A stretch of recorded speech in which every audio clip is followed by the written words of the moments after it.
तो आज का जो विषय है वो है यथार्थ आध्यात्मिक जीवन। हम कहते हैं ना कि भारत की आत्मा जो है वो आध्यात्म है। तो जो आध्यात्म आज आम समाज समझता है वह आध्यात्म भारत की आत्मा नहीं है। भारत की आत्मा जो आध्यात्म है उस यथार्थ आध्यात्मिक जीवन की बात करेंगे, जिसमें कर्म, ज्ञान और भक्ति का समन्वय है। वैसे हम सब जानते हैं भागवत गीता ज्ञान योग, कर्म योग और भक्ति योग का संग्रह है। तो कर्म, ज्ञान और भक्ति, ये तीन जो मौलिक योग की पद्धति है, लक्ष्य की प्राप्ति हेतु सदगुरु हमें जो रास्ता दिखलाते हैं उनमें ये तीन प्रमुख हैं। एक वास्तविक ज्ञान ही जो है वो निष्काम कर्म बनता है, और निष्काम कर्मी वही है जो वास्तविक भक्त है। ये बड़ा खूबसूरत रिलेशन है। तो ज्ञान और कर्म भक्ति में ही अपना आश्रय पाते हैं। जहां ये तीनों मिलकर लक्ष्य को प्राप्त करने में मददगार साबित होते हैं, वहीं से यथार्थ आध्यात्मिक जीवन की शुरुआत होती है। तीनों के समन्वय से जो जीवन प्रारंभ होता है वह लक्ष्य की प्राप्ति का अवश्य कारण बनता है। तो यथार्थ आध्यात्मिक जीवन में इन तीनों की क्या भूमिका है? तो सर्वप्रथम हम लोग यदि ज्ञान योग की बात करें, ज्ञान योग में मन को स्व केंद्रित कर स्वयं का ज्ञान यानी आत्मज्ञान। यहां ध्यान रहे कि हम लोग आध्यात्मिक जीवन की बात कर रहे हैं, तो जब हम ज्ञान की बात करते हैं तो आत्मज्ञान की बात करते हैं। तो मैं कह रहा था कि ज्ञान योग में मन को स्व केंद्रित करके स्वयं का ज्ञान यानी आत्मज्ञान प्राप्त करना होता है। और तत्व ज्ञान का अभाव, या यूं बोलिए कि तत्व ज्ञान का अज्ञान ही बंधन का कारण है। तो तत्व ज्ञान की जो जानकारी के माध्यम से ही, यानी तत्व ज्ञान की अवेयरनेस के माध्यम से ही, जानकारी के माध्यम से ही बंधनों से मुक्ति संभव है। तो हम लोग जानते हैं कि it is mind which works in conception. तो ये जो बंधन का जो कारण है ना, आपने एक श्लोक सुना होगा, कहते हैं मनो करोति कर्माणि, मनो करोति कर्माणि मनो लिप्यति पातकै। तो मन ही जो है वो कर्म करता है। पहले जब ज्ञान मन में आता है कि मैं कैसे करूं, तो अकॉर्डिंग मनुष्य काम करता है। तो तत्व ज्ञान का अभाव रहने से या तत्व ज्ञान का अज्ञान रहने से बंधन का कारण बनता है। तो बंधन का कारण कब नहीं होगा वो हम लोग आगे समझेंगे। तो तत्व ज्ञान की जानकारी के माध्यम से ही बंधनों से मुक्ति संभव है। ज्ञान क्रिया दो प्रकार की होती है। एक है, आप सब जानते हैं, ये आज्ञा चक्र की दो वृत्तियां हैं, पराज्ञान और अपराज्ञान।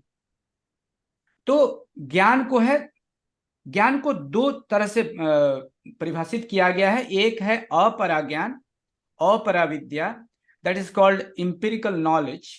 और दूसरा है पराज्ञान या पराविद्या, दैट इज ट्रांसेंडेंटल नॉलेज। आत्मज्ञानी ही ब्रह्मज्ञानी होता है। इसके लिए विवेक, वैराग्य एवं मुक्ति की ऐषणा, इसको मुक्तेषणा आवश्यक है इन चीजों के लिए। तो ज्ञान योग का जो बौद्धिक पथ है, समझदारी जीवन के लक्ष्य की तरफ दार्शनिक अनुशीलन से होकर यह बढ़ता है। और इस दार्शनिक अनुशीलन में दो तरह के ज्ञान प्रमुख रूप से समाहित हैं। एक है आध्यात्म दर्शन, जो हम लोगों ने अपने 6 स्पोक्स ऑफ सोशल साइकिल में देखा है। तो दो तरह से ज्ञान प्रमुख हैं, एक है आध्यात्मिक दर्शन का ज्ञान और समाज दर्शन का ज्ञान। ये दोनों ही हमारे 6 स्पोक्स ऑफ सोशल साइकिल में समाहित हैं। आध्यात्म दर्शन में आत्मा परमात्मा से लेकर संपूर्ण सृष्टि चक्र यानी कि ब्रह्म चक्र का ज्ञान, साइकिल ऑफ क्रिएशन, विषय और विषयी एवं सर्वोच्च विषयी का ज्ञान शामिल है। तो ये ज्ञान के दायरे में आते हैं। ज्ञान के अनुशीलन के माध्यम से ज्ञान के चरम बिंदु या उत्स यानी सर्वज्ञ तक पहुंचना होता है। और जैसे कि सदाशिव सभ्यता के प्रारंभ में हम सब जानते हैं कि सदाशिव का आविर्भाव हुआ था, और शिव से जो लोग तंत्र योग या राजयोग सीखे थे वे शैव गण ज्ञान मार्गी हो गए थे, उनको ज्ञान मार्गी कहा जाता था। और 5000 ईसा पूर्व का जो मूल तंत्र ही जो है वो 100 वर्ष पहले ईसा पूर्व 8 पद्धतियों में यानी कि अष्टांग योग में 8 लिम्स योगा का रूप ले लिया था। तो ज्ञान योग, कर्म योग और भक्ति योग, हठ योग, राजयोग, तंत्र योग, कुंडलिनी योग और मिश्रित योग, ये योग की तमाम तरह के फेजेस हैं।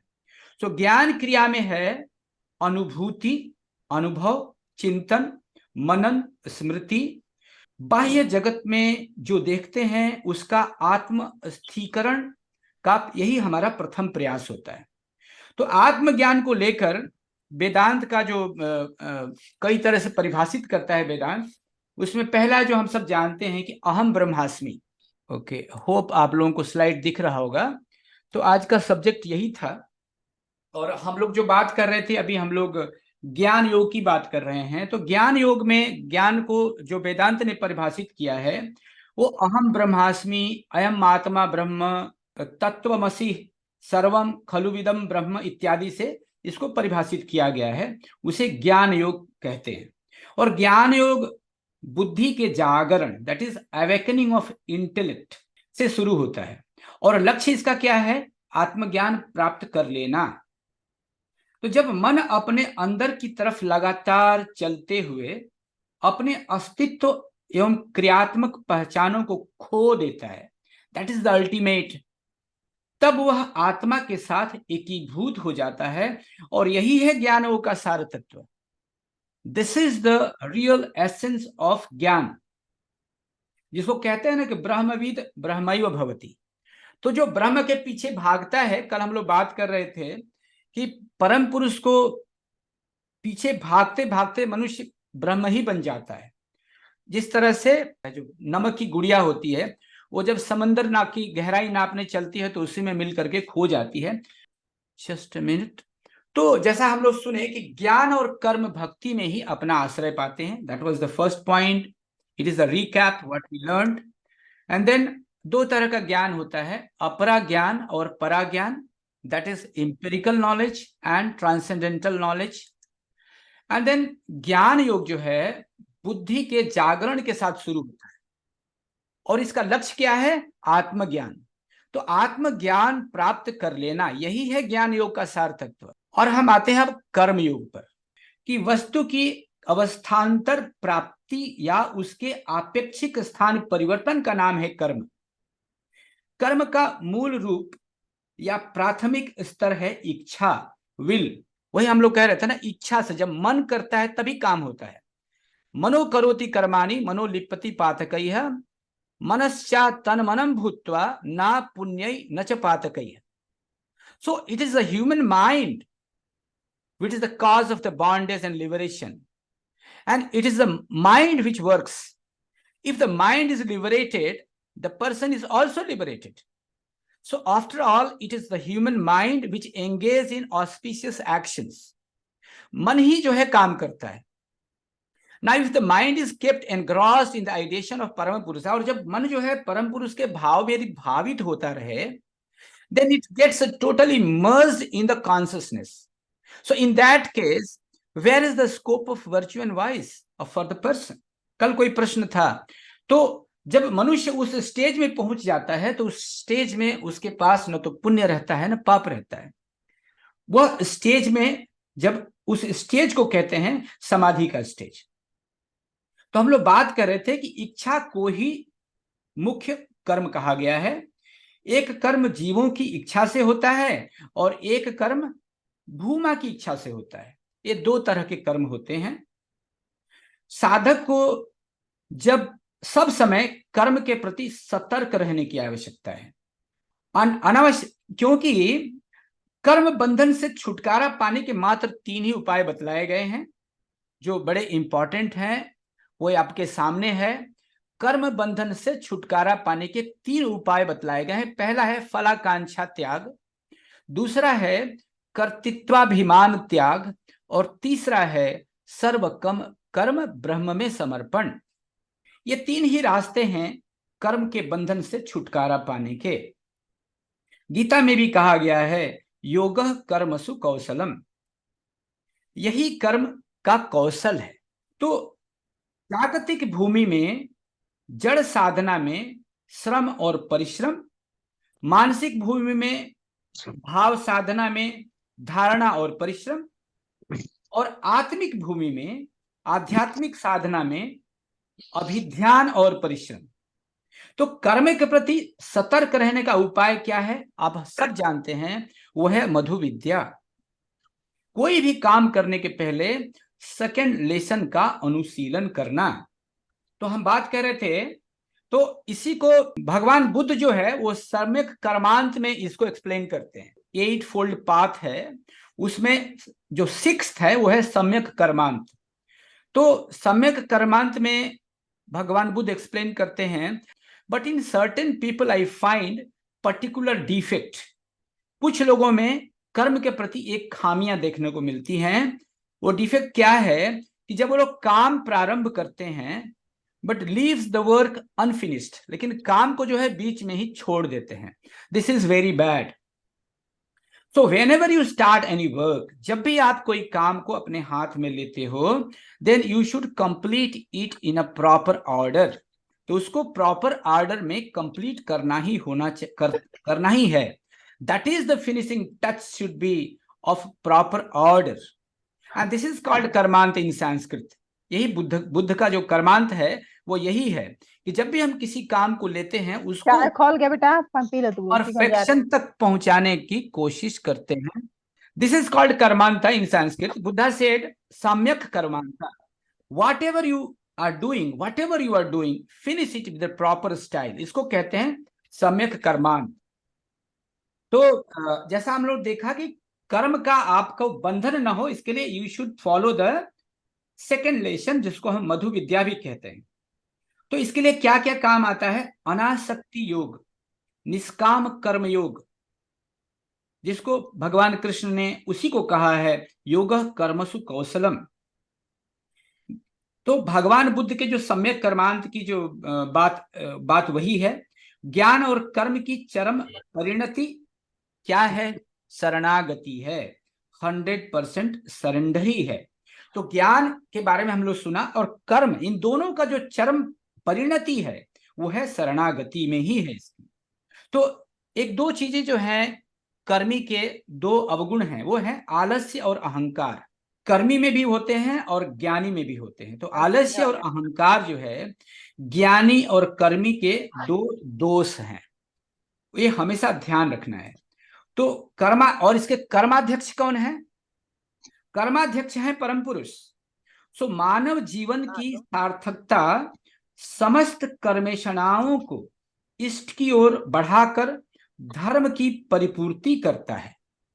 और ये जो भाव है ये बहुत इंपॉर्टेंट है, और इसके लिए एक मानसिकता मनुष्य को बनानी चाहिए, जो मोस्ट ऑफ यू नो, कि हम एक परम पुरुष के हाथ की कठपुतली हैं। We are an instrument in hand of God.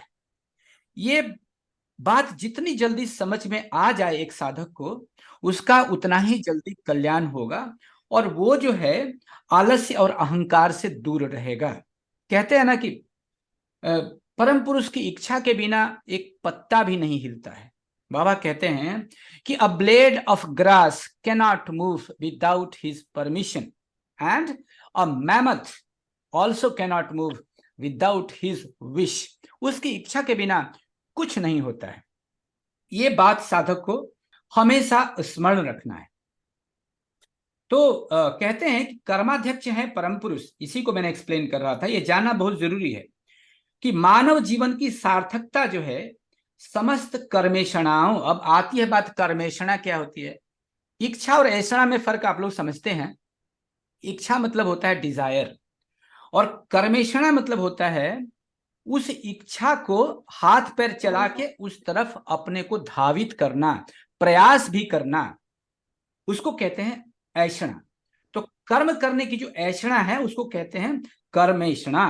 तो कर्मेषणाओं को, समस्त कर्मेषणाओं को इष्ट की ओर बढ़ाकर धर्म की परिपूर्ति करना है। जो चैतन्य की पूर्णाभिव्यक्ति के कारण मनुष्य अच्छा बुरा समझकर स्वाधीन रूप से कर्म कर सकता है। हम लोग आगे बढ़ते हैं।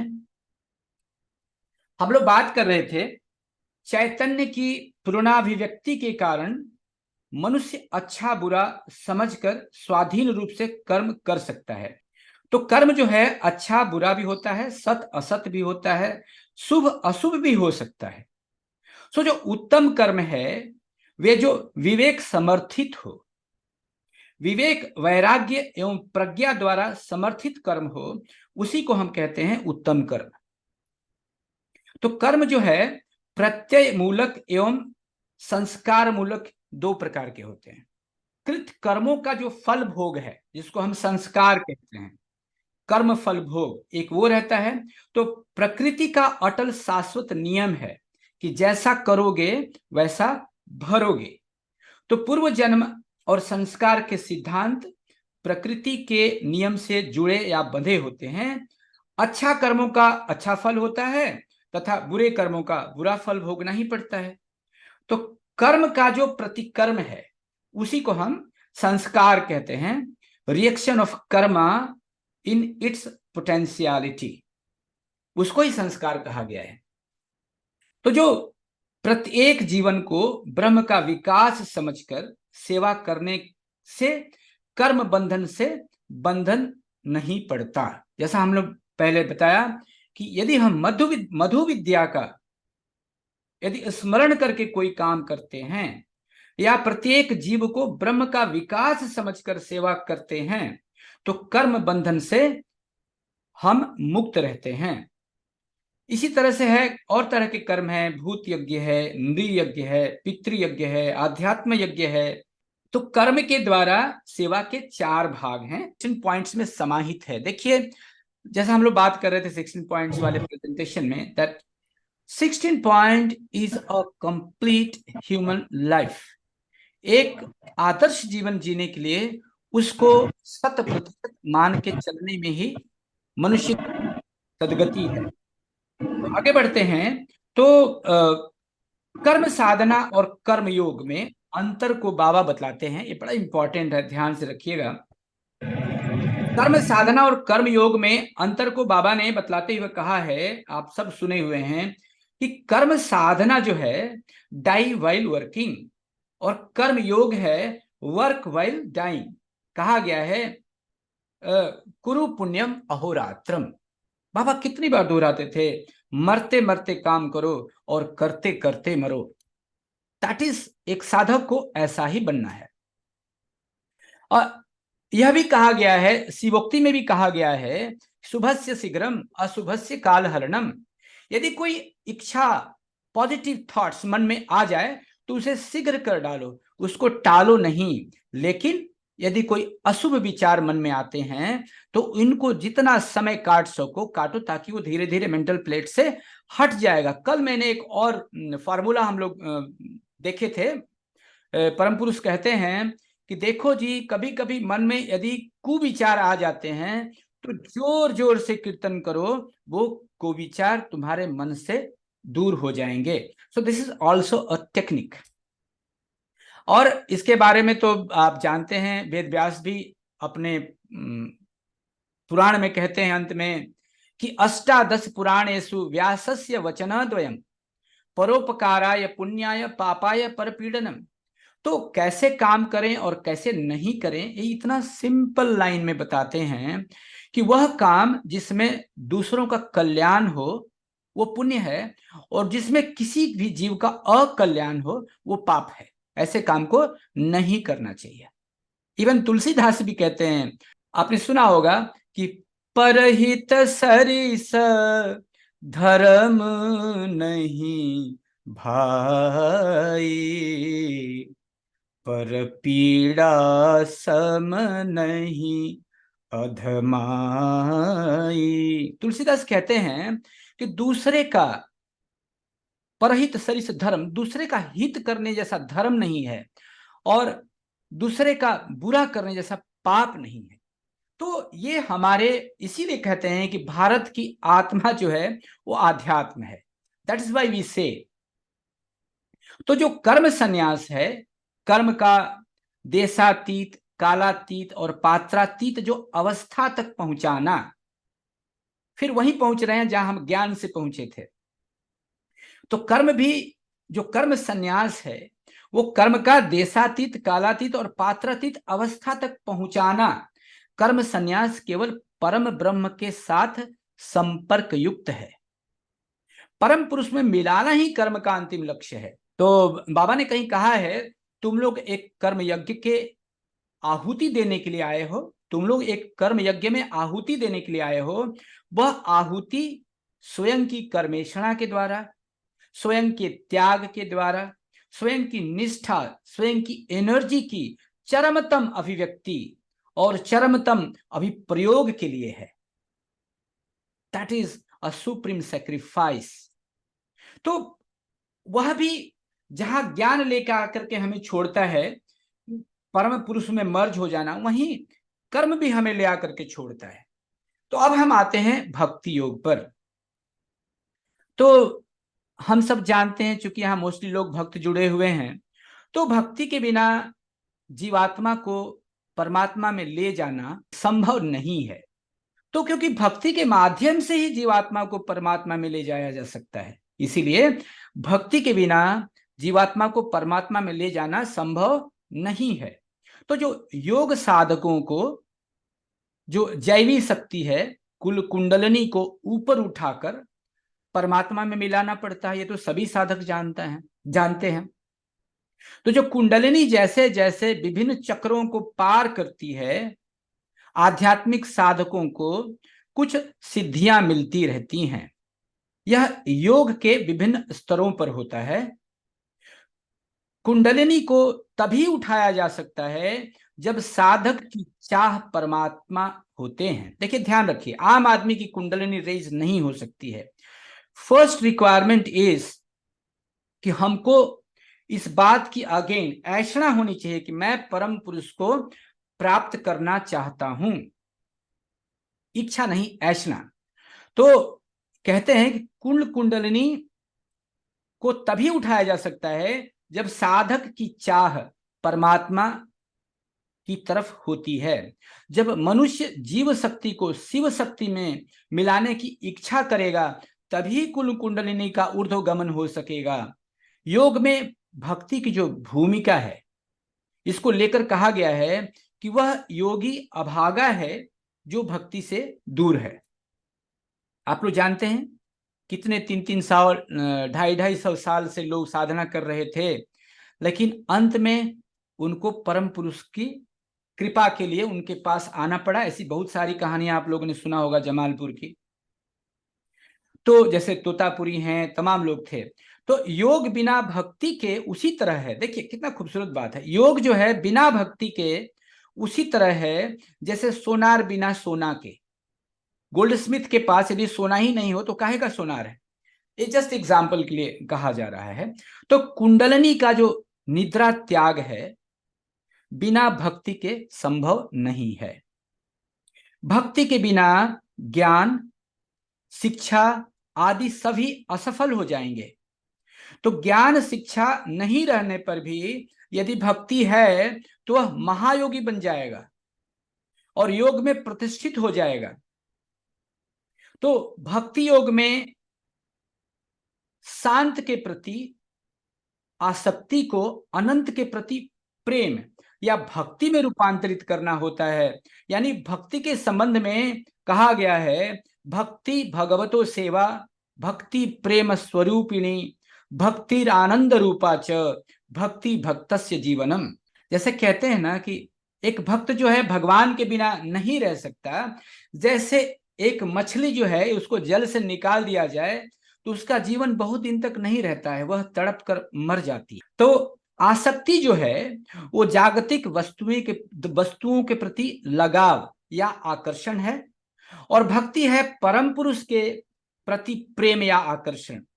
तो भक्ति और आसक्ति ये दोनों को समझना बहुत आवश्यक है।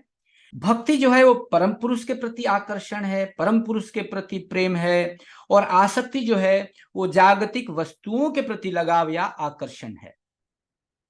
तो भक्ति है लक्ष्य को सदा सर्वदा याद रखना, हमेशा परम पुरुष को, जैसे कहते हैं ना, कुरु पुण्यम अहोरात्रम, तो हमेशा परम पुरुष को याद रखना, यही भक्त का गुण है। बिना किसी शर्त के परम पुरुष के प्रति प्रेम या लगाव, दैट इज कॉल्ड भक्ति।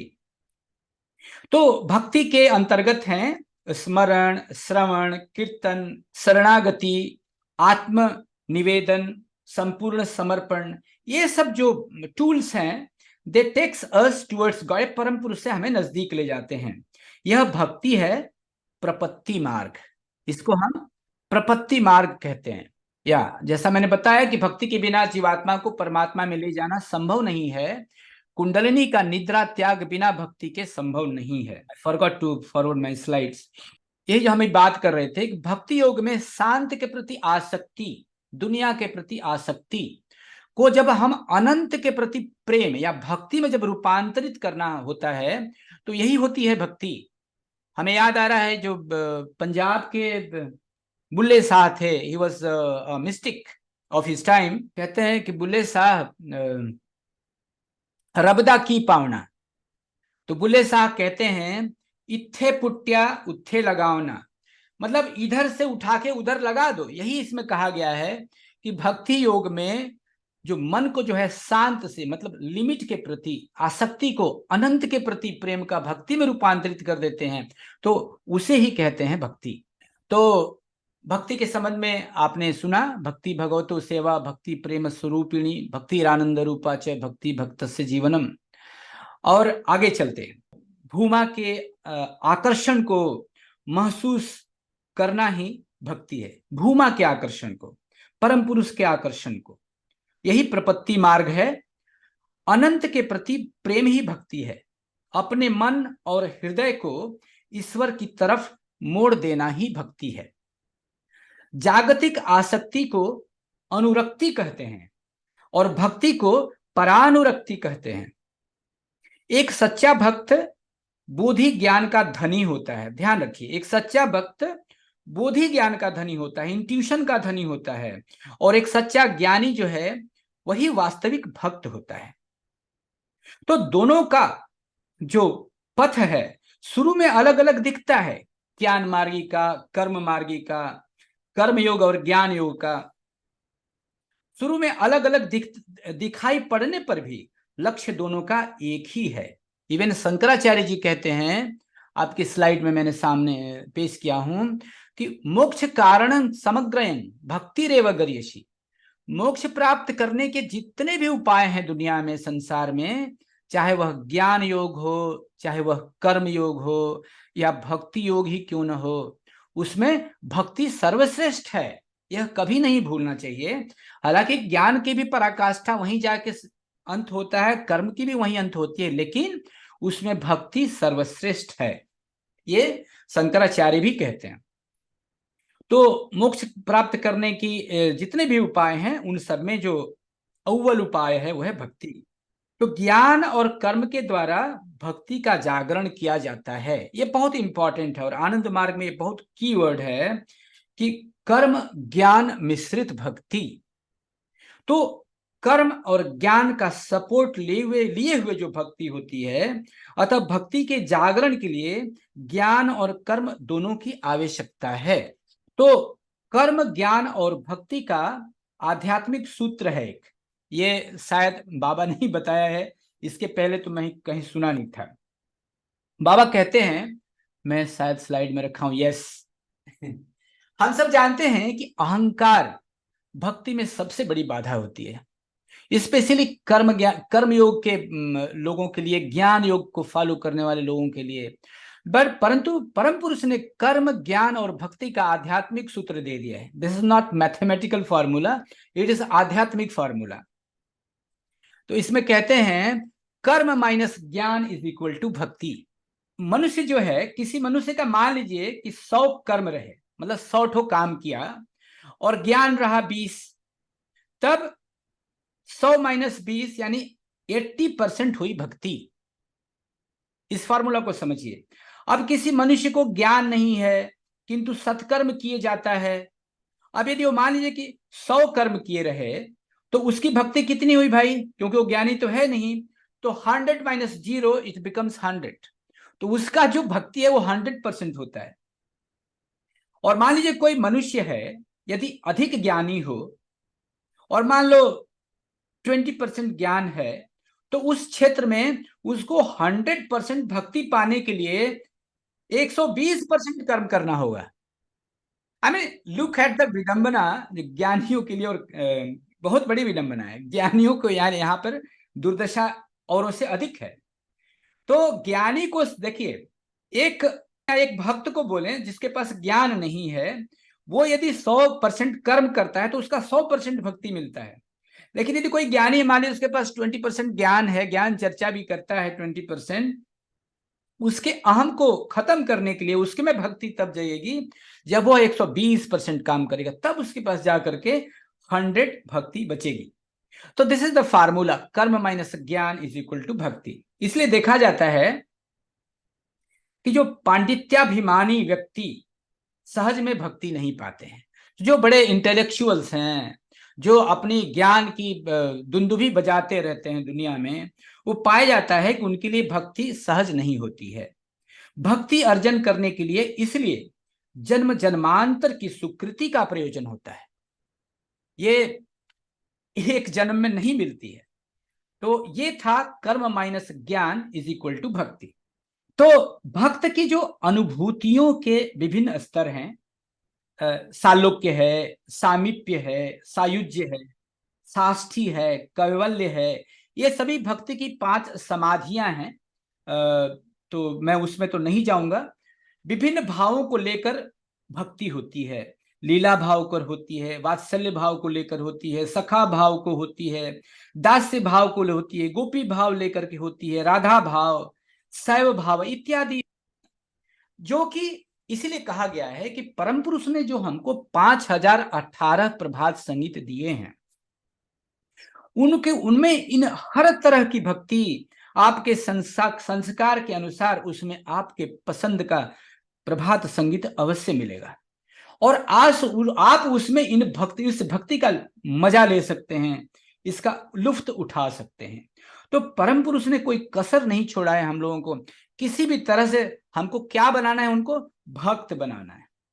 भक्त जो है ईश्वर के अस्तित्व को 4 आयामों में देखता है।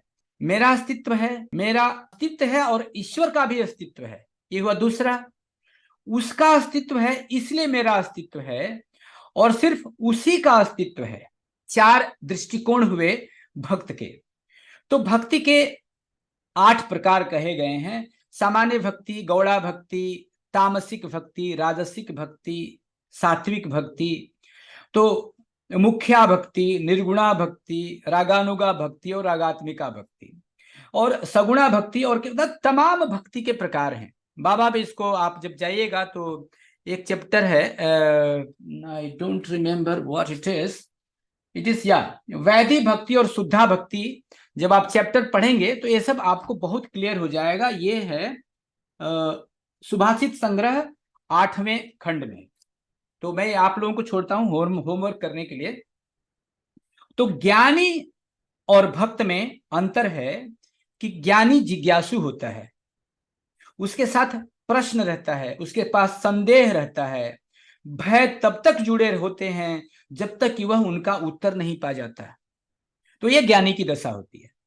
मैं तुरंत दोहराता हूं कि ज्ञानी और भक्त में जो अंतर है कि ज्ञानी जिज्ञासु होता है, उसके पास प्रश्न रहते हैं, संदेह रहता है, भय तब तक जुड़ा रहता है उससे जब तक कि वह उनका उत्तर नहीं पा जाता अथवा अपने ज्ञान की सीमा को समझ नहीं जाता। लेकिन भक्त के पास प्रश्न, संदेह, भय नहीं होता। ये सब कुछ नहीं होता है उसके पास। ऐसा नहीं होता क्योंकि उसका चरम चेतना के प्रति बिना शर्त समर्पण होता है। That is the beauty of भक्त।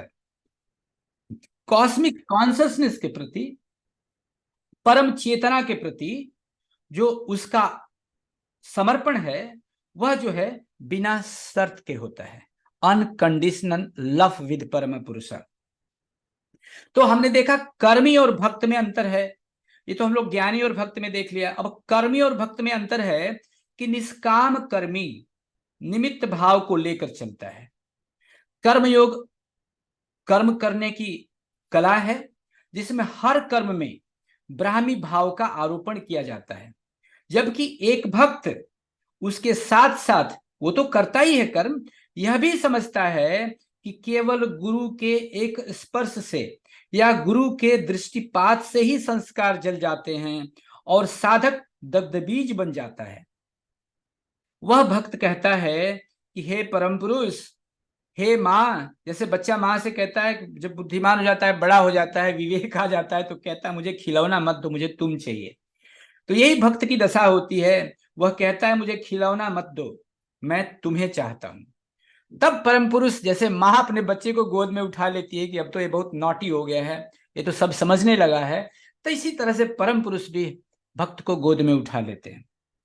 इसीलिए अहंकार जो ईगो होता है वो भक्ति में सबसे बड़ी बाधा होती है, और ये ज्ञानियों के पास भी होता है, उससे कम कर्मियों के पास होता है।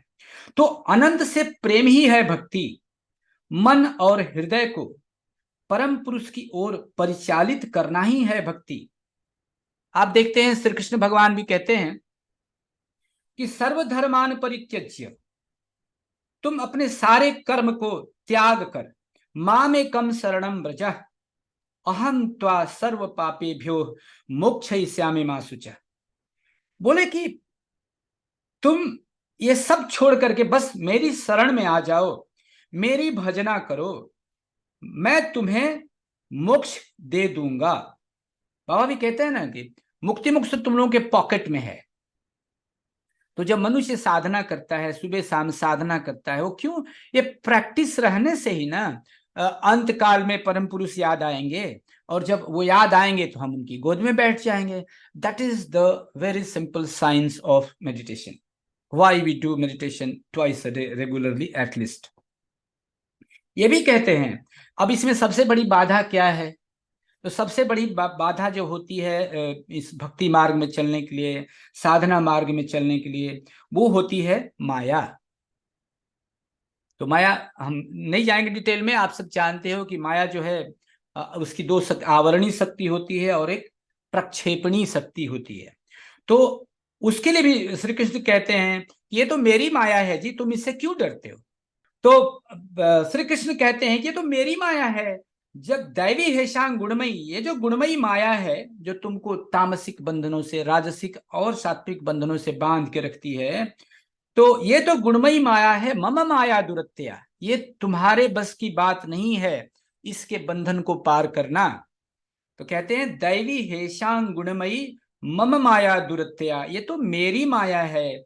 माँ में कम प्रपद्यन्ते माया में तांग तरंती, बस तुम मेरी शरण में आ जाओ तो ये माया को तुम आराम से, आसानी से पार कर सकते हो। इसको कहते हैं भव सागर पार करना परम पुरुष की इच्छा से। अचानक एक प्रभात संगीत याद आ रहा है। कहते हैं सदानंद जी का बड़ा प्रिय सॉन्ग है भवसागर, बोला तो मुझे याद आ गया। I would like to spell this two lines. कहते हैं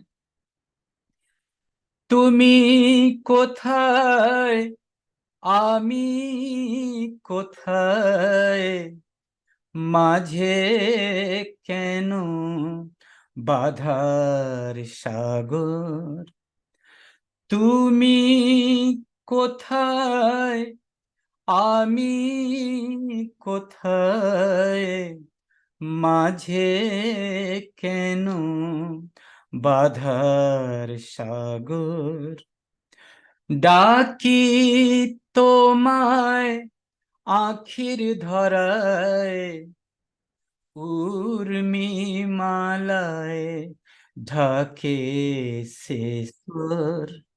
भक्त कहता है कि हे परम पुरुष, मैं तो तुम्हें मिलना चाहता हूं, लेकिन ये बीच में जो तुम्हारा सागर है, जो माया का सागर है, इसको पार करना बहुत कठिन है।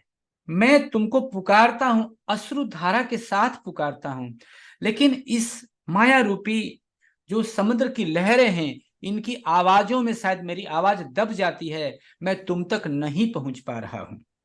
तो इसी को परम पुरुष कहते हैं कि जब तुम संपूर्ण समर्पण कर दोगे तो ये जितने भी बाधाएं हैं उनका कोई अस्तित्व ही नहीं रहता। तो अगेन मैं रिपीट करता हूं, कहते हैं माँ में कम प्रपद्यन्ते माया में तांग तरंति ते। तो ये जो माया है, दुख सुख की माया है, दुनिया की जाल है, इससे यदि तुम निजात पाना चाहते हो तो मेरे में संपूर्ण समर्पण कर दो। So this was the really class, but हम दो और स्लाइड में आगे जाएंगे। कहते हैं कि what is the real treasure of humanity. यहां भी भक्ति की बात हो रही है, हम लोग भक्ति की बात करी, बट इसका जो जीवन में हमारा जो why this has been kept in proud study, that is very important to know. बहुत लोगों के मन में आता होगा कि प्राउड से इस सब्जेक्ट का क्या लेना देना था, ऐसा मन में आ सकता है। कहते हैं कि व्हाट इज, अभी तक तो हम ये लोग समझ गए हैं कि what is the loftiest treasure of humanity, that is nothing but भक्ति। तो devotion must be preserved most carefully.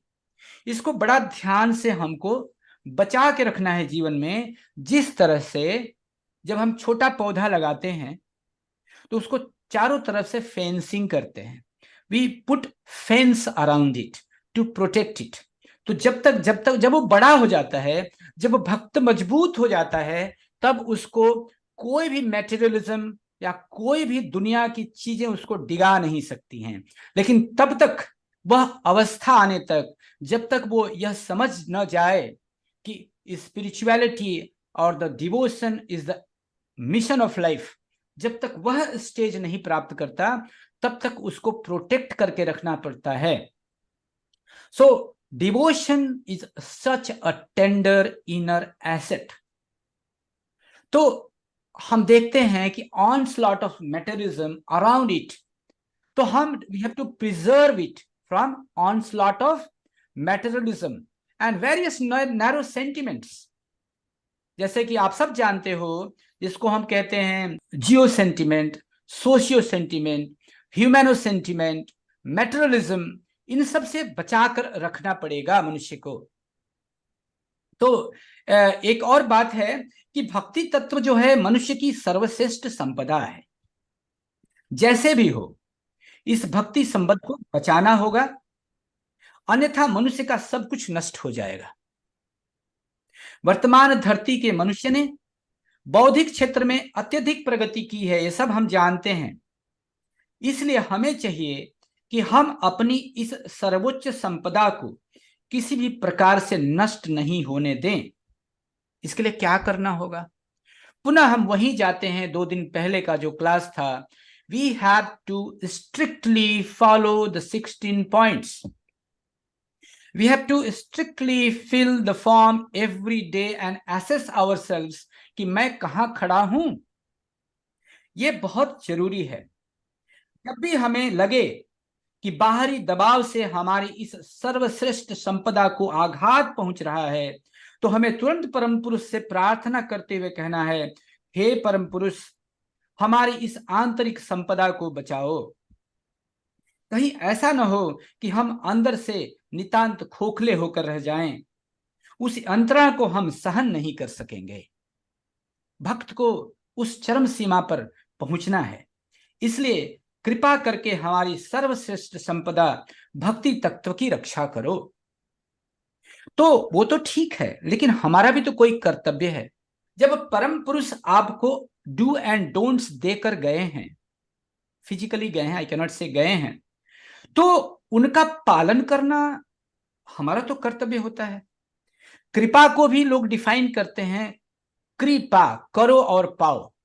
You have to do something, at least you should do your part. जितना भी शक्ति परमात्मा ने दिया है हाथ पैर विवेक में, उतना तो करो।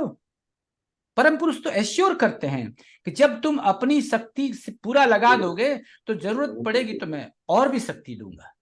और हमें क्या चाहिए? So that is the end of my class. If you have any queries, you can ask. So I should stop it here. Thank you very much. Namaskar, everyone. So my part is over, I think, and I have 1 hour, so I'm finished. If you have any question, please. Thank you so much for listening patiently. I hope something went inside. आप सभी लोग साधक हो, कोई आम आदमी तो हो नहीं कि इसमें आपको कोई समझ की बाहर की बात थी. That I can understand. But चूंकि ये भक्ति की बात है, यदि आप लोग परमिशन दें, यदि कोई प्रश्न नहीं है, तो मैं कुछ और बातों को आपके सामने रखता हूं भक्ति से संबंधित. So before Srija Muralidharan Didi, I know it was mostly in Hindi and you may not have followed, so I'm sorry for that. You can ask your question. Yes, Srija Di, unmute yourself. Yes, Dada. Yeah, it was a little of my comprehension. Yeah, I understand. Yeah, but from what I understood is like, yeah, go ahead, keep doing your work. But there's still a question that keeps arising in my mind practically when we try to do this is when there is a challenge and you have to act upon it. There is, yes, you surrender at heart and do what you can at that moment. But there is an element where you have to do things which can hurt the other, practically. Yes, we have the example of Arjuna, where Krishna says, you don't kill anyone, you just have to do what I say. But how do we understand? Is it being said by Paramapurusha or is it my understanding? How do I realize? How do I distinguish? I liked it. I like this question. If you allow me, can I answer? Please, sir. Yes. देखिए, हम लोग सीधे basic पे जाते हैं. Hurt and non hurt, there are some exceptions. All of us might have read the Yama Niyama, the Guide to Human Conduct. Param Purush defines there that अहिंसा का पालन, बिल्कुल डिफिनेशन क्लियर है कि किसी को मन से, वचन से, कर्म से कष्ट न पहुंचाना, means not hurting anyone by your karma, by your action, by your words. That is ahimsa. But it is first time in the history that Parama Purusha, Sri Sri Anandamurti ji, has given an exception. I don't remember that sloka. कि जो आतताई हैं, जो तुम्हारे ऊपर attack कर रहे हैं, जो समाज का अकल्याण कर रहे हैं, that is what Krishna did. बोले कि क्या तुम कर रहे हो? मतलब they were the followers of a spiritual moralist. They were towards the Krishna, the 5 Pandavas, and rest were following the morality. That was the simple morality. जैसे कुछ इसी तरह का था कि मैंने तुम्हारा नमक खाया है, I will fight from your side. But आपने you have heard this, that wherever is the Ishta, there is a Parama Purusha, and where is the Parama Purusha, victory is bound to be there. So I think, Didi, Srija Muralidharan Didi, that we have to understand what is hurting others. If somebody is attacking my country in the name of not killing others, I will not stay. That permission is given by Baba in that Ahimsa chapter, that you have to fight. Before he attacks, you have to attack. So I think we should apply this. So much only I can understand. And if it is beyond my understanding, I'm sorry, Didi.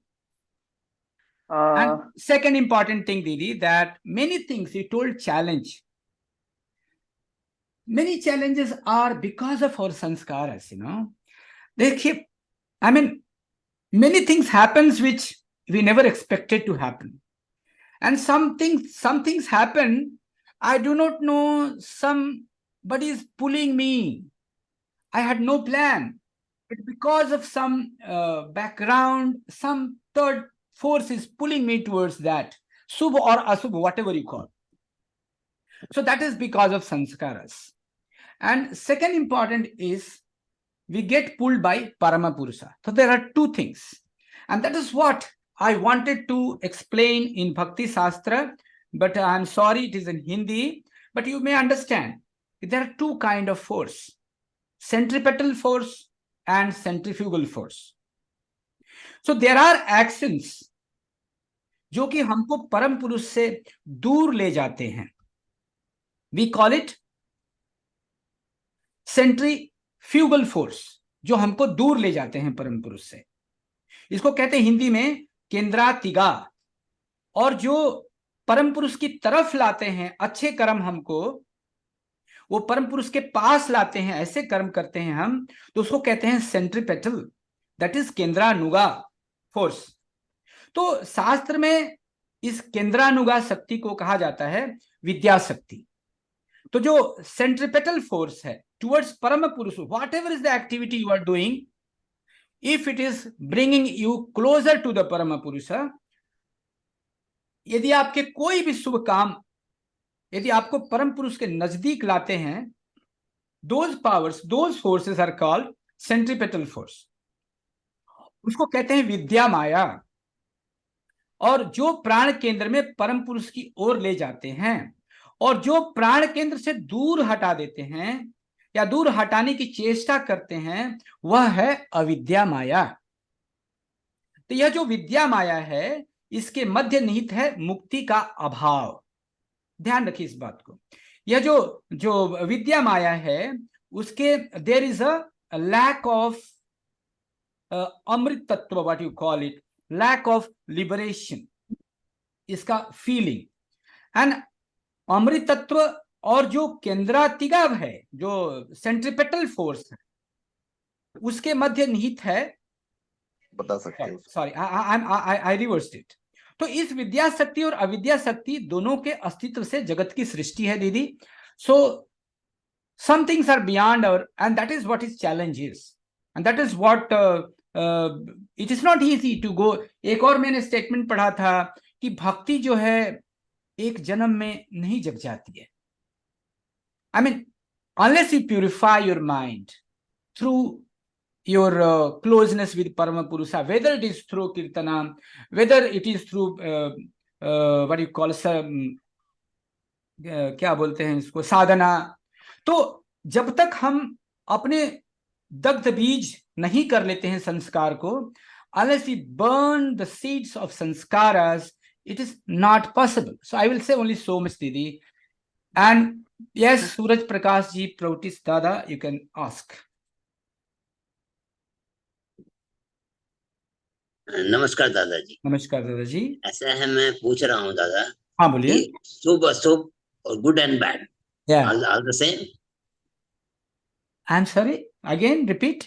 शुभ अशुभ and good and bad, हाँ, all the same, दोनों एक ही. आप English और हिंदी में बोल रहे हैं? हाँ जी, हाँ जी. देखिए, गुड बोलते हैं, शुभ अशुभ बैड हो गया ना दादा. ये तो इंग्लिश मैं तो यही जानता हूँ कि गुड और बैड कुछ होता ही नहीं है दुनिया. नहीं, एक स्टेज आता है जब गुड बैड नहीं होता है. आप तो उस चरम सीमा की बात कर रहे हैं. जैसे परम पुरुष के लिए कुछ भी शुभ और अशुभ नहीं होता. इसीलिए वो कहते हैं कि तुम कितने भी बड़े पापी हो. बाबा एक जगह कहते हैं, चाहे महापातकी ही क्यों ना हो. यही कल दीदी मितू दीदी हमसे क्वेश्चन कर रही थी. इसीलिए कहते हैं कि जब उस स्टेज में जब मनुष्य पहुंच जाता है, beyond the time place and person के स्टेज में जब पहुंच जाता है, जिसको हम समाधि का स्टेज कहते हैं, उस समय उसके लिए कुछ भी शुभ अशुभ नहीं रहता. उसको कहते हैं कि ब्रह्मविद ब्रह्मैव भवति. तो वहां पर ये आभास भी नहीं होता है. इसीलिए परम पुरुष कहते हैं, उस स्टेज के लिए कहते हैं. और वो स्टेज तब आती है जब 100% आप समर्पण करते हैं. और उस स्टेज के लिए वो कह रहे हैं. आज हम इस स्टेज में रह करके उस स्टेटमेंट को सुनेंगे तो कई लोगों को ऑड लगेगा कि अरे श्री कृष्ण क्या बोल रहे हैं. इसका मतलब कोई भी पाप करे और शरणागति कर दे तो उसका पाप धुल जाएगा. ये इतना आसान नहीं है. तो इसीलिए जब आप उस लेवल पर पहुंचोगे, परम पुरुष कहते हैं कि देखो तुम्हारे पास एक ही रास्ता है. जैसे 2 श्लोक में मैं ऑलरेडी बता चुका हूं. और तो दादा, और आपके इस प्रश्न का मेरे पास और कुछ नहीं है. तो I hope Something is good for someone, same thing is bad for others. हो so you are talking that, okay okay okay. तो ये अपने संस्कार के अनुसार देखिए, दो श्लोक बाबा बोले हैं, आपने भी सुना होगा, अनुकूल वेद नियम सुखम एंड प्रतिकूल वेद नियम दुखम। तो बाबा कहते हैं कि देखो, जैसे वो आपका स्टेटमेंट है, वही बाबा कहते हैं कि कोई एक चीज किसी के लिए प्रतिकूल हो सकती है और वही चीज किसी के लिए अनुकूल हो सकती है। जो काम हो रहा है, आपके इलेक्शन हारने से कुछ लोगों को खुशी होगी, उसी पे ले लिया जाए, तो उनके लिए वो अनुकूल वेद नियम सुखम का काम करेगा, और वही आपका रिजल्ट आपके लिए काम करेगा प्रतिकूल वेद नियम दुखम। तो ये आपका स्टेटमेंट सही है कि एक ही चीज किसी के लिए सुख और किसी के लिए दुख का कारण बनती है, ये सच है। Thank you so much. So anything else? Dada, can you just tell once again what is that chapter on Subhasha Sandhya? Okay. That Vaidhi Bhakti and Suddha Bhakti. I don't know what is it in English. I'll tell you. Vaidhi Bhakti. It is in 8th part. Subhasit Sangrah 8th part. 90 page around. So you search, you will get it. तो हम समझते हैं कि actually दादा एक question मेरा भी है। हाँ बोलिए दीदी। सॉरी, मेरे को अभी हैंड रेस का वो नहीं मिला, डजंट मैटर, यू टेल। मैंने बोल दिया। जो आपने बताया कि भक्ति is equal to what, your कर्म माइनस ज्ञान, कर्म माइनस Yes. ज्ञान इज इक्वल टू हाँ। भक्ति। यस। अब जो 100% भक्ति की अगर हम बात करें, वो तो मीरा के पास थी, बिकॉज शी फॉरगॉटन एवरीथिंग। अब दैट इज अगर द स्टेज ऑफ आपको समाधि। यस 100% भक्ति चाहिए, डे नाइट, सुबह शाम, सोते जागते, मतलब the way you are taking your breathing, the same way the God is also going through all your you see entire system, तब तो ये भक्ति है, प्लस 100% सरेंडर। बट अब आप प्रोटेस्टिक पॉइंट ऑफ व्यू से हम बात करते हैं, वी आर स्टैंडिंग इन समाज। एब्सोल्युटली। समाज में when you are in a position to serve, then you have to be a little bit intellectual also, थोड़े कनिंग भी होंगे, थोड़े डिप्लोमेटिक भी होंगे। अब उसमें तो फिर दादा हमारी भक्ति माइनस हो जाएगी, तो हम फिर समाज का काम क्यों करेंगे? देखिए दीदी, ऐसा नहीं है। आप देखिए, पहले तो ज्ञान के लिए कहीं बाबा मना नहीं कर रहे हैं, कर्म के लिए मना नहीं कर रहे हैं। हमने ये भी सुना कि बाबा कहते हैं कि मरते मरते काम करो और करते करते मरो। The only thing is कि in everything, whatever we are doing, whatever we are thinking, we have to never forget him. उससे क्या होगा कि उनका सहयोग भी मिलेगा, आप जो करना चाह रहे हैं समाज में उसका सहयोग भी मिलेगा, आपके संस्कार भी कटेंगे। That is how I take, and that is why Madhu Vidya like tool is given to you. आप कुछ भी। यस दादा, ज्ञान माइनस कर्म इक्वल भक्ति होता है? नहीं, कर्म माइनस ज्ञान इज इक्वल टू भक्ति। यदि नहीं दादा, ज्ञान माइनस कर्म लिख लीजिए। दादाजी मेरे सामने किताब भी है, कर्म बराबर भक्ति। आई एम सॉरी, कर्म माइनस भक्ति यदि आप देख सकते हैं तो एनीवे आप देख लीजिएगा, चैप्टर 8 में है।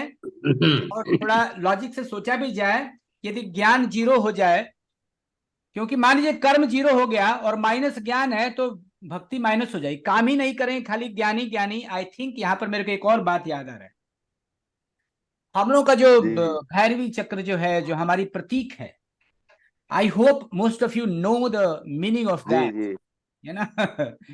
तो जो नीचे का जो ट्रायंगल है, the triangle which is facing vertex downward, that is the symbol of what? ज्ञान। And the triangle which is facing upward, that is for the karma, and we have to maintain the balance between the two, and that is why I'm sorry, somebody दादा थोड़ा सा में बताइए, थोड़ा हिंदी में भी बताइए। I'm sorry दादा, माफ करिएगा। मैं बोल रहा था कि जो हम लोग की प्रतीक है ना दादा, तो प्रतीक का जो त्रिकोण है उसका जिसका सिर नीचे है वो जो है वो है ज्ञान का प्रतीक है। यदि और जो त्रिभुज जिसका शीर्ष ऊपर है वो कर्म का प्रतीक है। वो दोनों के बीच में बैलेंस बनाया हुआ है, वही हमारा प्रतीक है। और बीच में जो स्वस्तिक है, स्वस्तिक है वो तो विक्ट्री का निशानी है। And rising sun is a symbol of advancement. तो इसका जो मंत्र क्या है कि व्हेन वन एडवांसेस, जब एक मनुष्य आगे बढ़ता है with proper knowledge and action, यदि प्रॉपर नॉलेज ज्ञान और कर्म के द्वारा जब मनुष्य परम पुरुष की ओर बढ़ता है, आगे बढ़ना मतलब प्रगति, तो आप जानते हैं प्रगति is only towards movement towards परम पुरुष इज ओनली प्रगति। तो जब ज्ञान और कर्म के साथ जब मनुष्य परमात्मा की तरफ आगे बढ़ता है, एडवांसेस, देन इस विक्ट्री इज इनएविटेबल, उसको कोई रोक नहीं सकता है। दैट इज द सिंबल जो हम लोग अपने गले में प्रतीक के रूप में धारण करके घूमते हैं। We must know the meaning of it and that is the भाव ऑफ इट। आई होप मैं हिंदी, आई एम सॉरी, एक क्वेश्चन आया हुआ है चैट बॉक्स में। बोलिए जो दीदी। बुक आप दिखा रहे थे उसका नाम बताइए क्या है। दीदी चैट बॉक्स में मैं शायद तीसरी बार बोल रहा हूं। सुभाषित संग्रह खंड 8, सुभाषित संग्रह पार्ट 8। हाँ आगे बोलिए दादा। ओह दादा सेइंग कि हमारा तो फिलॉसफी वही है। बाबा कैसे मना कर सकते हैं कर्म करने के लिए? हमारा जो सिंबल है, हमारा पूरा आध्यात्मिक सिंबल ही है प्रतीक। एंड दैट वेरी प्रतीक defines that one who advances with proper knowledge and proper action is destined to attain perfection in his or her endeavor. So that is the very definition of our philosophy. दादाजी, Yes दादा। Cylinder और भक्ति। Surrender, cylinder हो गया एक आदमी, complete हाँ, cylinder है, हाँ, और हाँ, भगत है। डिस्टिंग्विश बिटवीन, फिर और से बोलिए। डिस्टिंग्विश कीजिए दोनों में। Okay okay okay. तो देखिए बाबा बहुत साफ बोलते हैं कि भक्ति कोई बोलते हैं कि रास्ता नहीं है, वो लक्ष्य है। तो मतलब वो गोल इटसेल्फ ही है। तो जो हम अब एक दिया भक्त हो गए, 100% भक्त हो गए, तो उसमें सरेंडर में कोई गुंजाइश बचती नहीं है। The day you will cylinder का तो question surrender, does not arise. I am sorry, या सिलेंडर का क्वेश्चन तो डज नॉट अराइज। जो करेक्ट। भक्त फिर वही है हम लोग जा रहे उसके लिए हैं। सिलेंडर का तो क्वेश्चन ही नहीं है। यस यस, ब्रह्मविद ब्रह्मैव भवति वाली बात हो गई। तो जिस दिन आपको 100% समर्पण हो जाएगा, उस समय आपकी भक्ति की पराकाष्ठा होगी और आप परम पुरुष में मिल जाएंगे। You will attain your goal. That is the meaning of it. Hope. दादा एक लास्ट क्वेश्चन है। हाँ दीदी, एक लास्ट क्वेश्चन है, सॉरी। बोलिए ना। मेरी आवाज आ रही है ना दादा? यस आपको? यस मुझे यस लगता है कोई प्रॉब्लम है शायद। Yes yes. दादा ये जो भक्ति की भावना है, हाँ, इसको उसको मतलब अपने अंदर लाने में एक मैन का, एक ह्यूमन का खुद का क्या रोल है? क्या क्या बात वो है, उसके अंदर खुद आई है, क्या बात है। या हाँ, कितने लोगों के अंदर भक्ति है, किसी में नहीं है? तो क्या रोल है उसका? और अगर उसका रोल नहीं है तो फिर भगवान ने सबको भक्त क्यों नहीं बनाया? या इसके पीछे कारण है दीदी। सबको इसलिए नहीं बनाया कि सब लोग उस राह पे जा सकते हैं, बट हर व्यक्ति जो है अपने संस्कार का, देखिए मनुष्य को जो शरीर और मन मिला है ना, वो even bone and marrow is as per our संस्कार। We should never forget this. अभी हम लोगों ने पढ़ा कि ये जो है ये इसको कहते हैं, ये प्राकृतिक लॉ है कि जब पुनर्जन्म होता है तो हम अपने पुराने संस्कारों के साथ और उसी को जैसे शरीर में, जैसे मन में, जैसे हम उसको ठीक से क्षय कर सकते हैं, वैसा ही शरीर मिलता है। तो इसलिए आप भी जानते हैं कि वैचित्र्यम प्राकृत धर्म समानम न भविष्यति। तो विचित्रता तो इसीलिए है। कहते हैं ना कि क्या एक वर्ड लोग अक्सर बोलते हैं कि दो जिस्म एक जान, सॉरी, दो जान एक जिस्म। ये हो नहीं सकता, क्योंकि हर एक का संस्कार अलग है। इसलिए हर मनुष्य का, देखिए इतने दुनिया में लोग हैं। मैं तो फिर वहीं चला गया, मैं जो प्रौद्ध का क्लास हम लोग एक बार कर रहे थे, thumb impressions of 2 people in entire world, पूरी दुनिया में दो आदमी का थंब इंप्रेशन भी एक सा नहीं है। So nothing is identical in this world. इसलिए दो मनुष्य को आप कैसे, तो इसलिए हर आदमी अपने संस्कार के अनुसार है। यस, बाबा तो कहते हैं कि ज्ञानी है, कर्मी है और भक्त है, ये तीनों को अधिकार है परम पुरुष की गोद में बैठने का।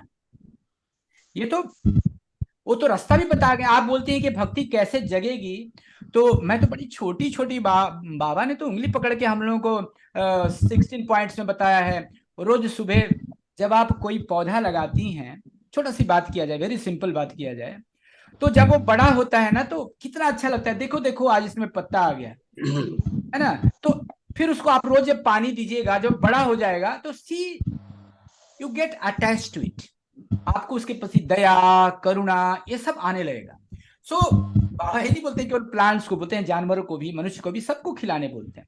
जब आप अपने हाथ से इस तरह की सेवाएं करेंगी तो ये भावना यदि आप में नहीं है तो दो भावनाएं आप में अंदर ग्रो होंगी, that will develop in you. So there are methods, इसको नटसेल में तो नहीं बोला जा सकता है।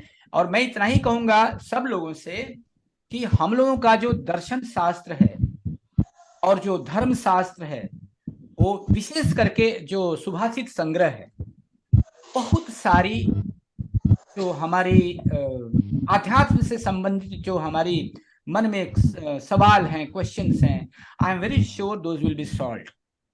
Let us study. I think that will be that's the only solution I can give at present. Yes, Sirja Didi, you want to say something? Your hand is raised yet. Yeah, I just forgot to. It was the original question that I asked. When Didi asked this question, I just come to my mind how to distinguish. Now, like, okay, we do our sadhana, and there is a thought that's coming to your mind, when you finish, because Baba says, whatever is your question, you ask me after your sadhana. Yes. Okay. Baba says that very clearly. Yes. Okay. So, because how to go about the day, that is something we don't want to do it on our own. We would like to have it, from Paramapurusha, so that you do not get into the wrong. You do not get on your wrong foot. I understand. Okay.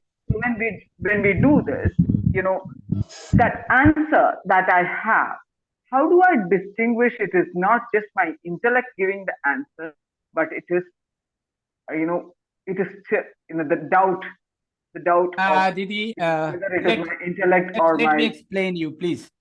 This is a very subjective question. It cannot be answered objectively. क्योंकि ये तो परम पुरुष जानते हैं और वो मनुष्य खुद जानता है कि हमारा उनका जो रिलेशन है और हम जो मन में बोल रहे हैं वो कितना मेरा इंटेलेक्ट से आ रहा है और कितना परम पुरुष से गाइड होकर हमारे मन में बात आ रही है। This is very subjective question. लेकिन एक बात मैं the one thing in answer of your question, I am remembering one thing जो सब लोग सुने होंगे। I will try to speak in Hindi, I hope Sirja Devi will understand. बाबा कहते हैं, एक स्टेटमेंट आप लोगों ने सुना होगा कि सदा मुझसे बातें करो। See how to develop personal relation with परम पुरुषा, इससे खूबसूरत कोई उदाहरण हो नहीं सकता। And I will give few tips also which I do. So let us talk 1 minute. बाबा कहते हैं कि सदा मुझसे बातें करो, मुझसे पूछकर या बताकर ही कोई काम करो। जिस दिन इस छोटी सी चीज को आप अपने जीवन में उतार लीजिएगा, आपको लगेगा कि साये की तरह, like a shadow. Once you establish in this practice, you will feel that he is always with you like a shadow with you. And that is a wonderful thing. I'll give an example how to create that. सबसे पहले तो गुरु सकाश बहुत जरूरी है। सुबह उठ के जब हम गुरु सकाश करते हैं तो करते क्या हैं? परम पुरुष की सेवा करते हैं, उनसे बातें करते हैं गुरु चक्र में बिठाकर। तो most of the guides, that is one. Second is कि एक तो वो हो गया। दूसरा, जैसे एक और टिप्स देता हूं मैं, ये रिलेशन बढ़ाने के लिए क्या करना पड़ता है।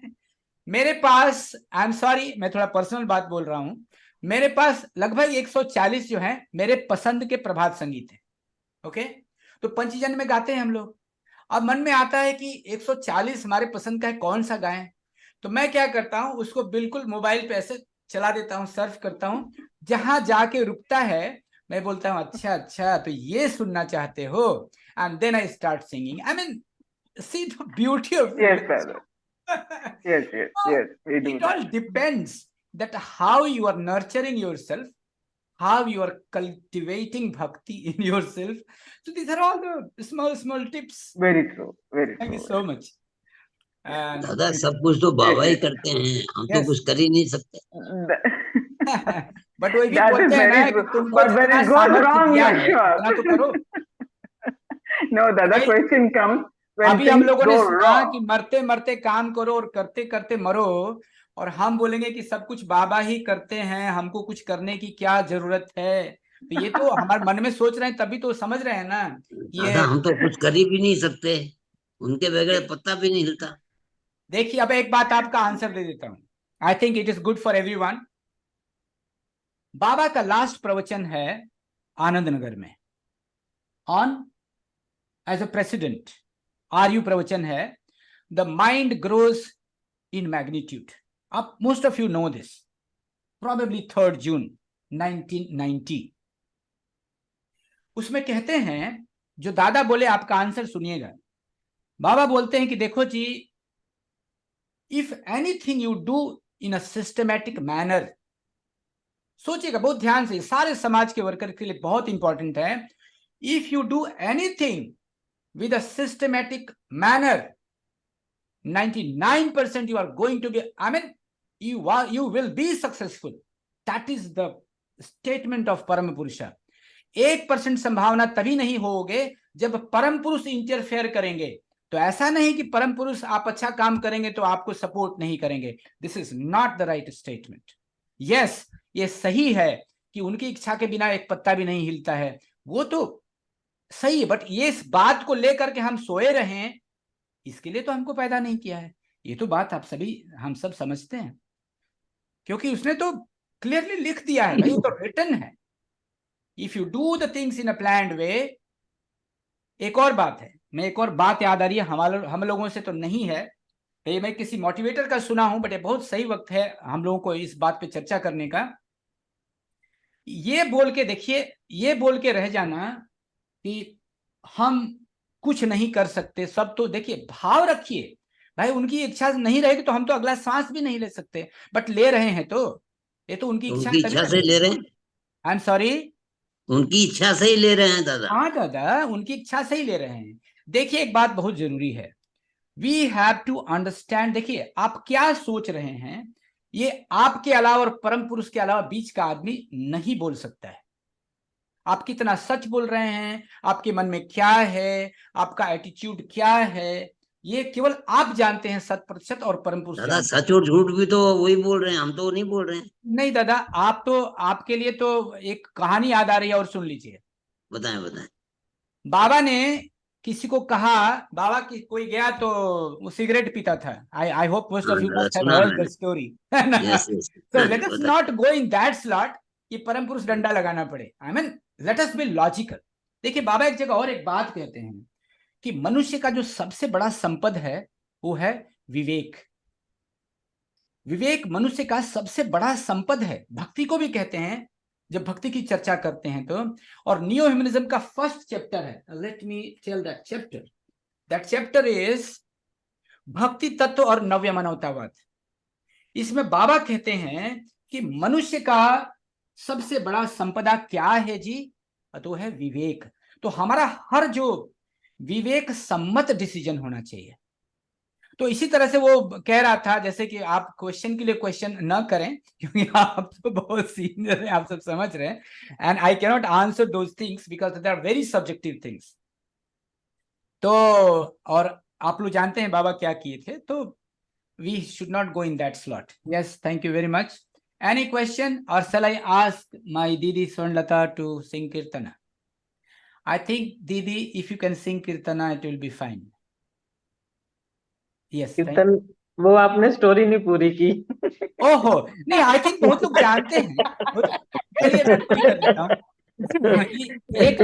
एक लड़का है, वो इसी में बाबा के पास गया तो दादा प्लीज वो क्या था कि वो 12 बजे रात के बाद सोचता था कि बाबा तो अब सो गए होंगे, देख नहीं रहे होंगे, तो सिगरेट पीता था, बस उसी समय पीता था, उसकी सोच ही इतनी थी। एक बार गया तो बाबा बोले अच्छा तुम मिड नाइट में करते क्या हो? वो बहाने बनाने की कोशिश किया, नहीं ऐसा तो मैं कुछ नहीं करता हूँ, दिस दैट जो भी बनाया मैं शॉर्ट करता हूँ स्टोरी को। तो वो बड़ा चालाकी से क्या बोलता है, बाबा बोलते कि तुम सिगरेट पीते हो? वो तो दुखी हो गया, बोला यस, क्यों पीते हो? तो चालाकी से क्या कहता है कि मैं बिना आपकी इच्छा से मैं कैसे सिगरेट पी सकता हूँ? लुक एट द एडोसिटी जिसको कहते हैं, धृष्टता, है ना। तो बोला अच्छा अच्छा, पर क्वाइट इंटेलिजेंट। इसके बाद जो छड़ी मारना शुरू किया, रोना किया, बोला ये भी तो परम पुरुष की इच्छा से ही हो रहा है।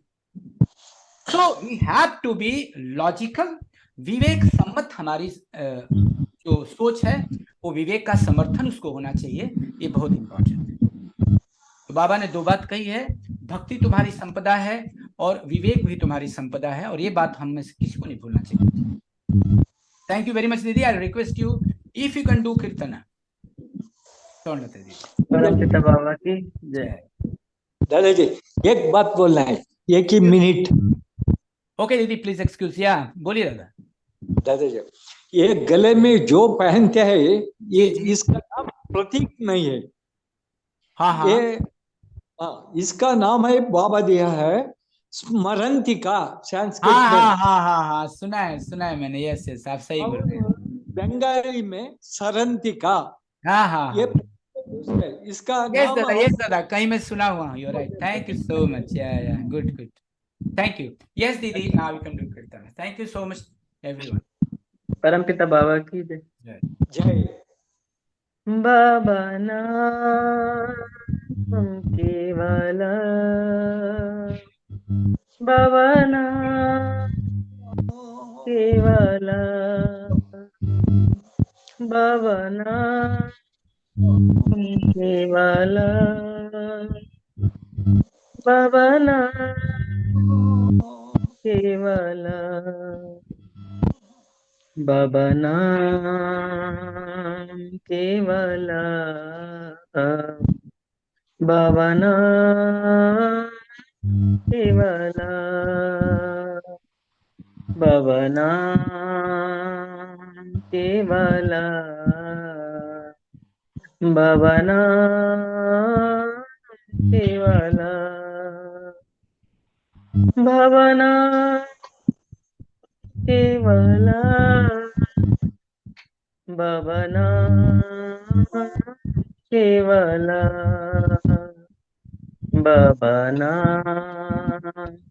केवला, बाबा नाम केवला, बाबा नाम केवला, बाबा नाम केवला, बाबा नाम केवला, बाबा नाम केवला, बाबा नाम केवला, बाबा नाम केवला,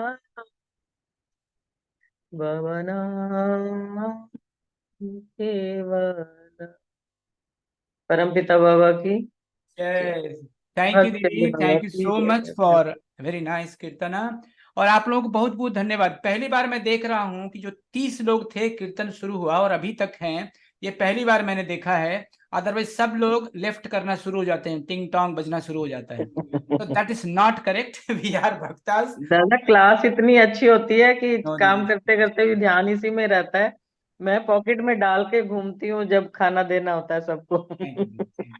So I think tomorrow I must declare tomorrow क्या है, तो कल से थोड़ा हम लोगों को प्रभुत्व की तरफ लगता है। तो कल का जो टॉपिक है वो है अंधविश्वास, भाव जड़ता। कृपया 8 बजे आ जाइएगा। अंधविश्वास, भाव जड़ता यानी कि डॉगमा, संकीर्ण एवं पृथकवादी विचारधाराएं, उनकी पहचान एवं निदान, बृहत वैश्विक भावना, विस्तार रस सेवा एवं तदस्थिति. I think it's a very big chapter. Let me see how I'll do justice to it. So let us see tomorrow. Namaskar. Thank you very much. With your permission, I am closing this, please. Thank you.